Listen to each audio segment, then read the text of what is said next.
Hello అండి, welcome to మావి చిగురు స్టోరీస్. ఈరోజు కథ ఊరగాయ నవ్వింది.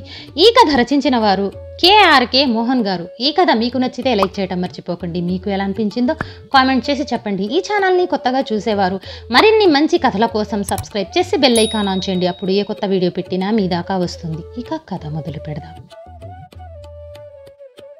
ప్రముఖ సంస్థ ఒకటి ఊరగాయ పరిశ్రమని కూడా ప్రారంభించింది. ఏ పేపర్లో చూసినా ఆ పచ్చళ్ల గురించి ప్రకటనలే. వివిధ భారతిలో ప్రకటనలే కాకుండా ప్రత్యేక కార్యక్రమాలు కూడాను. రోడ్ల మీద పోతుంటే ముఖ్యమైన సెంటర్లలో ఈ పచ్చళ్లను గురించి పెద్ద పెద్ద హోర్డింగ్స్. నాకు సినిమాలు చూసే తీరిక ఓపిక లేవు, కానీ అడ్వర్టైజ్మెంట్ షార్ట్స్ సినిమాలు కూడా ఖాయంగా వచ్చే ఉంటాయని నా నమ్మకం. ఏమైతేనేం ఆ ప్రకటనల జోరుతో మనసులోనే నాసికాపుటాలకి కమ్మని ఊరగాయల వాసన తగిలి నోరూరగసాగింది. ఇక ఊరి కారిపోయే స్థితికొచ్చేసరికి జిహ్వ చాపల్యం ఆపుకోలేక ఒక సీసా కొనేశాను. 1/4 కిలో సీసాకి 17 రూపాయలు పెట్టడం అంటే ముందు నా మనస్సు కొంచెం పీకులాడినా అది అందించబోయే రుచులు తలచుకొని ధైర్యం చేసి కొనేశాను. కుస్తీ పోటీల్లో ట్రోఫీని కొట్టేసినట్లు, అర్జునుడు మత్స్యయంత్రాన్ని సాధించినట్లు పడిపోయిన ఆ చేపను చేతిలో పట్టుకు తిరిగాడో లేదో నాకు తెలీదు. అసలు ఆ చేప పడిపోయిందో లేదా గుచ్చుకున్న బాణం దానికే ఉండిపోయిందో కూడా నాకు తెలీదు. నలుగురికి కనిపించేటట్లు ఆ సీసాను తీసుకొని హంసాగమనంతో ఇంటికి బయలుదేరాను. అలా నెమ్మదిగా నడుస్తుంటే నలుగురు నన్ను చూసి వారిలో అంతటి సాహసం చేయలేని వారు అసూయతో నా వంక చూస్తారని ఆశించాను. కానీ చెప్పొద్దు, నా విషయం పట్టించుకున్న వాడెవ్వడూ లేకపోవటంతో నిరాశే ఎదురైంది. పోన్లే, ఇది మంచికే. నన్ను చూసి అసూయ పడితే వాళ్ల మనసుకి బాధ కలుగుతుంది అంటే పరోక్షంగా వాళ్ళని బాధించవాడినవుతాను. ఆ పాపం నాకెందుకు? నాకు ఆ పాపం అంటకుండా ఉండటానికే భగవంతుడు ఇలా చేశాడు అని నన్ను నేను ఓదార్చుకుని నాకు నేనే సర్ది చెప్పుకున్నాను. ఇంటికి చేరాక కనీసం ఇప్పుడైనా ఒక్కడైనా ఆఖరికి ఇరుగు పొరుగు వారైనా చూస్తారేమోనని గేటు దగ్గరే నలుగురికి కనిపించేటట్లు సీసా పట్టుకుని కాసేపు తారట్లాడాను. ఎవ్వరూ పట్టించుకుంటేగా. ఇంతలో లోపల నుంచి చూసిన మా చిన్నవాడు అరిగో నాన్నగారు వచ్చారు అన్న గావుకేకతో ఇంకా అక్కడ ఉండే అవకాశం లేక గేటు తీసుకుని నెమ్మదిగా లోపలికి వచ్చేసాను. నా చేతిలో సీసా ఉండటం చూసి నాన్నగారు ఏదో తెస్తున్నారు అని మళ్ళీ ఓ అరుపు అరిచాడు వాడు. కొంచెం దూరాన్నించి చూసినవన్నీ అరుపుల్లో చెప్పటం వాడికి అలవాటు. అది హాబీ ఏమో కూడాను. వాడిచ్చే అనౌన్స్మెంట్ చూస్తుంటే భవిష్యత్తులో వీడు ఏ రేడియోలోనో టీవీలోనో అనౌన్సర్గా అఘోరించాడు కదా అనిపిస్తుంది. అటువంటప్పుడు ఏ రైల్వే స్టేషన్లోనో బస్ స్టాండ్లోనో రాకపోకలు తెలిపే అనౌన్సర్ కాకూడదా అని మనస్సు పరిహసిస్తూ ఉంటుంది. చీపాడు ఆలోచనలు అని నా మనసుని నేనే మందలించుకుంటాను. ప్రతి చర్యకి వాడిచ్చే కామెంటరీ చూస్తుంటే బహుశా వీడు ఏ క్రికెట్ కామెంటర్గానో పేరు గడించి నాకు కీర్తి తెస్తాడు అనిపిస్తూ ఉంటుంది. వాడికి క్రికెట్ అంటే మహాపిచ్చి ఉండటంతో ఇది నా అంతరాత్మ చెప్తున్న భవిష్యవాణి అనిపిస్తూ ఉంటుంది.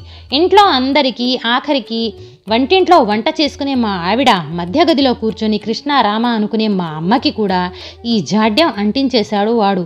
పోపు వేస్తూనే మా ఆవిడ ఇప్పుడు స్కోర్ ఎంతరా అని అడుగుతూ ఉండటం, భాగవతం చదువుతూ కూడా మా అమ్మ ఇప్పుడు బ్యాటింగ్ ఎవరిదిరా అని మధ్య మధ్యలో అరుస్తూ ఉండటం చూస్తే ఇది కలికాలం కాదు క్రికెట్ కాలం అనిపించేది నాకు.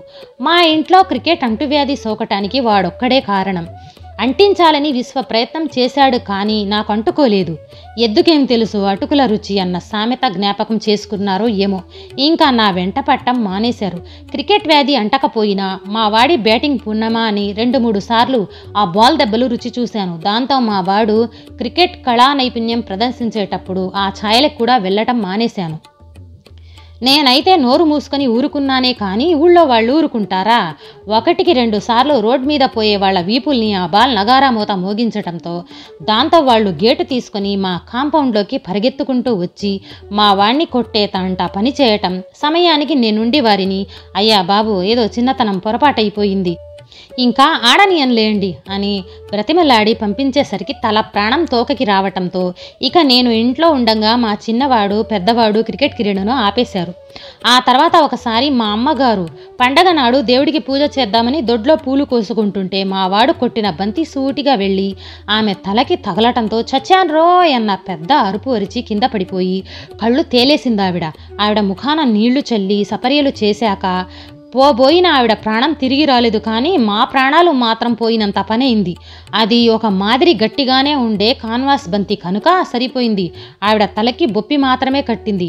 అదే అసలు సిసలు ఇనపగుండు వంటి క్రికెట్ బాల్ అయితే తల పగిలి ప్రాణం పోయిండదేమో. ఆ రోజు సెలవు కావటంతో నేను ఇంట్లోనే ఉన్నాను.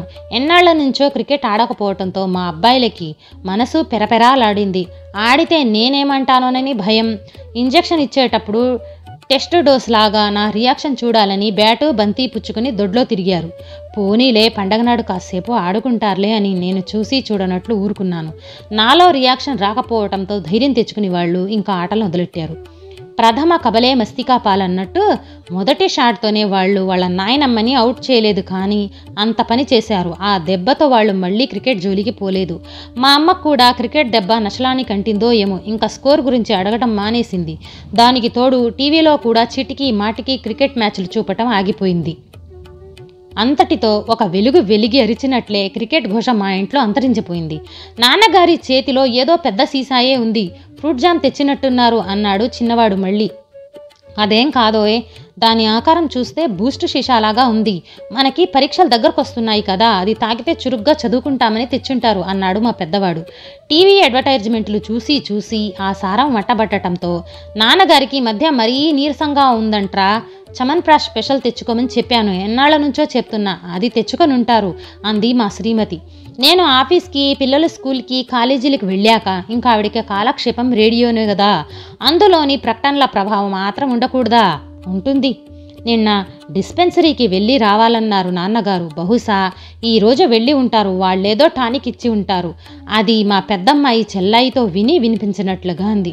వాళ్ళందరినీ కాసేపు ఆట పట్టించాలనే ఉద్దేశంతో నేను ఆ సీసా లేబుల్ కనపడకుండా నా వైపు పట్టుకుని, ఇదిగో దీని ఆకారం చూసి చెప్పండ్రా, ఇదేమై ఉంటుందో అన్నాను. జామ్, బూస్ట్, చమన్ప్రాసే కదండి. అమ్మాయిలేమీ మాట్లాడలేదు. ఇదేదీ కాదు, మీరందరూ పప్పులో కాలేశారు అన్నాను. నేను కాదు అంది మా పెద్దమ్మాయి. ఆ నవ్వు చెల్లాయి చెవిలో చెప్పి మాటలు విన్నాలే అంది ఇందాక చిన్నమ్మాయి. అవునమ్మా, నువ్వు నిండుకుండవి అని. ఇదిగో చూడండ్రా, ఈరోజు మన ఇంట్లో విందు అంటూ లేబుల్ కనిపించేటట్లు సీసా తిప్పాను. ఏమిటి, పచ్చడి సీసానా అన్నాడు మావాడు నోరెళ్లబెడుతూ. పచ్చడి కొనుక్కు రావటం ఏంటండి, ఇంట్లో ఉన్న ఊరగాయలే తినలేకపోతున్నాము. అవన్నీ బూజు కట్టేస్తున్నాయి కూడాను. మొన్న కూడా నిమ్మకాయ బూజు కడితే జాడి ఎండలో పెట్టాము, చూడలేదా? మళ్ళీ ఇదెందుకండి, మీకు డబ్బు ఎక్కువనట్టుంది అంటూ ఉపన్యాసం వరదలాగా వదిలించింది నా శ్రీమతి.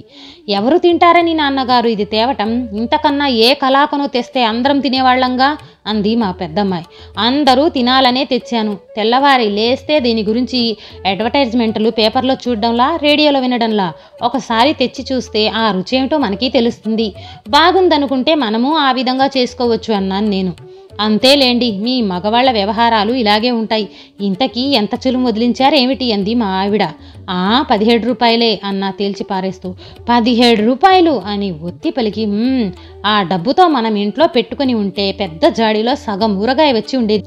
సరే కానివ్వండి, ఇటువంటివి తెచ్చే ముందు కాస్తంత ముందు చెప్తే ఈ రసబందా ఉండకపోవు అంది. ముందు చెప్తే తేనిస్తారా అని మనసులోనే అనుకొని, రుచి చూసి ఆ తర్వాత కామెంట్ చేయండి. ఎలాగూ భోజనాల టైం అయింది, తొందరగా వడ్డించండి, అందరికీ ఊరగాయ వెయ్యి అంటూ ఆ సీసాని మా ఆవిడ చేతిలో అందించాను. చచ్చిన ఎలకను పట్టుకున్నంత బాధగా ఆ సీసాను పట్టుకుని అయిష్టంగా లోపలికి తీసుకువెళ్ళింది మా ఆవిడ. అమ్మాయిలు పీటలు కంచాలు పెట్టడానికి అమ్మ వెనకాలే లోపలికి వెళ్ళారు. అబ్బాయిలిద్దరూ ఒకరి ముఖం ఒకరు చూసుకుంటూ ముసిముసి నవ్వులు నవ్వుకుంటూ ఉండిపోయారు. నేను కాళ్ళు కడుక్కుని బట్టలు మార్చుకుని వెళ్ళాను. అందరం భోజనాల దగ్గర కూర్చున్నాము. నాన్నగారికి ఆ ఊరగాయ కొంచెం వేవే అని మా పెద్దమ్మాయికి పురమాయించింది శ్రీమతి. నువ్వు కూడా కొంచెం వేయించుకో అన్నాను. అబ్బో నాకొద్దు, నేనెప్పుడైనా బజారు ఊరగాయలు తిన్నానా? తలచుకుంటేనే నా ఒళ్ళు జల్లరిస్తుంది అంటూ ఒళ్ళు వంకర్లు పోనిచ్చింది. బజార్ నుంచి తెచ్చే మిఠాయిలు తినటానికి మా ఆవిడకి ఏం అభ్యంతరం ఉండదు, కానీ ఎటొచ్చి ఊరగాయకే వచ్చింది. మీరేసుకోండే అన్న అమ్మాయిల వంక చూస్తూ. అమ్మో నాకొద్దు అంది మా పెద్దమ్మాయి. ఆకు పురుగుని చూసినట్టు అది ముమ్మూర్తులా వాళ్ళమ్మ పిల్ల. నాకు కొంచెం వేయవే అక్కయ్య అంది చిన్నమ్మాయి. ఎలాగూ తప్పని దాన్ని గౌరవంగా ఒప్పుకుంటే బాగుంటుందన్నట్లు. మీరు రుచి చూసి చెప్పండ్రా అన్న అబ్బాయిలతో. వాళ్ళు ఎలాగూ కాదన్నారన్న నమ్మకంతో వాళ్ళేమీ మాట్లాడలేదు. మా పెద్దమ్మాయి సీసా మూత తీసి నాకు, చెల్లైకి, తమ్ముళ్ళకి కొంచెం కొంచెం వడ్డించింది. తొందరగా మూత పెట్టవే, ఆ వాసనకి నా కడుపులో తిప్పుతుంది అంది శ్రీమతి ముక్కు మూసుకుంటూ.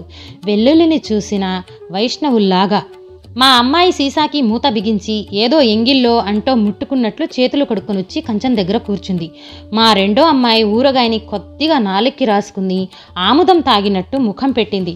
బాలేదు నాన్నగారు, ఏమిటో మసాలా వాసనగా ఉంది, రుచి కూడా ఏమిటో లాగా ఉంది అంటూ ఆ కాస్త ఊరగాయని పక్కకు తోసేసింది. వగలు పోకు, కాస్త నాలుక్కి రాసుకుంటే రుచి తెలిసిందా ఏమిటి? ఓ ముద్ద కలుపుని చూడు అన్నాను. లేదండి, అసలు నాకు ఆ వాసనే గిట్టటం లేదు, తింటే డోకొస్తుంది అంది. ఇంకా నేనేం బలవంతం చేయలేదు. మా మూడో అమ్మాయి దానికి వంతపాడింది. మా పుత్రరత్నాలు ఏం చేస్తున్నారని వాళ్ల వైపు చూశాను.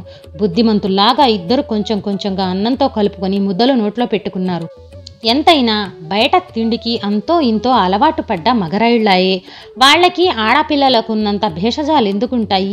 ముద్దలు చప్పరిస్తూ వాళ్ళు పర్వాలేదు, కానీ ప్రత్యేకించి కొనుక్కోవలసినంత రుచిగా ఏం లేదు నాన్నగారు అన్నారు.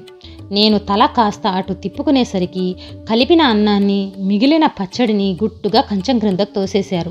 నేనది చూసినా గమనించనట్లే ఊరుకున్నాను. ఇంకా నా వంతు వచ్చింది. అందరూ నా వంకే చూస్తున్నారు. ఆ ఊరగాయ తినాలని నోరూరిన సంఘటనలను, సందర్భాలను గుర్తు తెచ్చుకుంటూ కొంచెం ఊరగాయ తీసి నాలుక్కి రాసుకున్నాను. నాకు తెలియకుండానే నా ముఖ కవళికలు మారిపోసాగాయి. వస్తున్న నవ్వును ఆపుకుంటూ ముఖం పక్కకు తిప్పుకుంది మావిడ, అగ్నిహోత్రావధానులింట్లో కరటక శాస్త్రిలాగా. మా అమ్మాయిలు నవ్వెక్కడ కనిపిస్తుందోనని తలలు దించుకొని క్రీగంట చూశారు. మగపిల్లల వైపు తిరిగి చూసే ధైర్యం నాకు చాలేదు. బింకానికి పోయి ఊరగాయ పర్వాలేదనుకో, కానీ మసాలా కొంచెం ఎక్కువగా దట్టించాడు అంటూ కొద్దిగా అన్నంలో కలుపుకున్నాను. ఆ ముద్ద నోట్లో పెట్టుకున్నాను, కానీ అది గొంతులోకి దిగదే. అసలు సంగతి ఏమిటంటే ఆ ఊరగాయలో మసాలా మాట అటుంచి అల్లం దట్టించి వేశాడు. మసాలా వాసన మా ఇంట్లో ఎవ్వరికీ గిట్టదు. నేను మసాలానైనా తినగలను, కానీ అల్లం మాత్రం ముట్టుకోను. అది నా నాలుక్కి తగిలిందంటే డోకొచ్చినంత పనవుతుంది. అందుకే మా ఇంట్లో కూరలు చేసేటప్పుడు అల్లం లేకుండా నాకు విడిగా తీసి ఆ తర్వాత అల్లం వేస్తారు. అటువంటిది దాని నిండా అల్లం ఉండటంతో నేను ఒక్క ముద్ద కూడా మింగలేక పక్కకి తోసేశాను. అల్లం వేయకుండా ఉంటే బాగుండేదే అంటూ. అంతే, ఇంకా మా వాళ్ళ నవ్వులు కట్టలు తెంచుకున్నాయి. కన్నీళ్లు వచ్చేదాకా పడి పడి నవ్వారు. ఏడవలేక నేను నవ్వుతూ ఏమిట్రా నవ్వు అని కోప్పడ్డాను. ఆ విధంగా అప్పటికి ముగిసింది ఊరగాయ పర్వం. 10 రోజులైనా 15 రోజులైనా ఊరగాయని ముట్టుకున్న వాళ్ళు లేరు. ఆ రోజు ఆదివారం. తీరిగ్గా కూర్చొని పొద్దున్నే పేపర్ చదువుకుంటున్నాను. కాస్తంత పచ్చడి ముద్దుంటే ఎయ్యండమ్మా అంటూ ఇంటి ముందు నిలబడి అరిచాడు అన్నార్తుడు. వెంటనే నాకు బ్రెయిన్ వేవ్ కలిగింది. ఎలాగూ మేము ఆ ఊరగాయని తినలేకపోతున్నాము. ఆ ముష్టివాడికిస్తే వాడు ఎంతో తబ్బిబ్బైపోతాడు. అటువంటి ఖరీదైన ఊరగాయని అతగాడు ఎప్పుడైనా తిని ఉంటాడా అనుకొని వాణ్ణి ఉండమన్నాను. ముందు ఆ సీసా తీసుకువెళ్ళి వాడికి ఇయ్యాలనుకున్నా, కానీ అంతా ఒక్కడికే ఇచ్చే బదులు విష్ణుమూర్తి అమృతం పంచినట్లు 10 మందికి, ముష్టివారికి 10 పంచితే పుణ్యం పురుషార్థం కదా అనిపించింది. దొడ్లో ఉన్న ఒక బాదామాకు కోసుకు వెళ్ళి అందులో కొంచెం ఎక్కువగానే ఊరగాయ పెట్టి తీసుకువెళ్ళాను. ఊరగాయ తాజాగా ఉండటం, ఆకులు ఎక్కువగా కనిపించటంతో ఆ ముష్టివాడికి ఏమనుమానం వచ్చిందో, బాబు నిజం చెప్పు, ఇందులో ఏ పురుగైనా పడిందా, ఇంత పచ్చడిస్తున్నావు అని సూటిగా అడిగాడు. వీడెవడో బ్రతికి చెడ్డ ముష్టోడు కాబోలు, ఓరి నిన్ను తగలయ్యా, పుణ్యానికి పోతే పులెత్తుకుపోయిందని నీ మీద జాలి పెడితే నా శీలాన్నే శంకిస్తున్నావురా అనుకొని, అదేం కాదులేవోయ్, దీన్ని బజార్ నుంచి కొనుక్కొచ్చాం, ఇందులో మసాలా ఎక్కువ వేశారు, మేమెవ్వరం మసాలా తినం, అందువల్ల ఇచ్చేస్తున్నా అని ఉన్న నిజం చెప్పాను.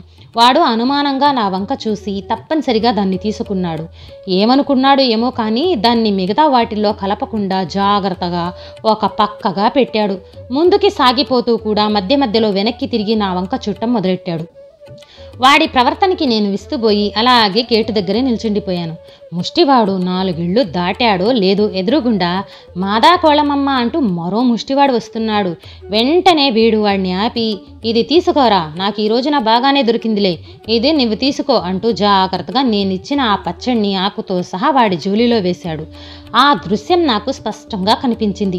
ఆదివారం పొద్దున రోడ్ మీద రద్దీ లేకుండా ఉండటం, గాలివాలుగా ఉండటంతో వాడి మాటలు కూడా నాకు స్పష్టంగా వినబడ్డాయి. ఆ రెండో ముష్టివాడు కూడా దాన్ని అనుమానంగానే తీసుకోవటం నేను గమనించాను. ఒక ముష్టివాడు మరో ముష్టివాడికి ఊరికే కమ్మని తాజా ఊరగాయను వేస్తే నమ్మేటంతటి అమాయకుడా వాడు?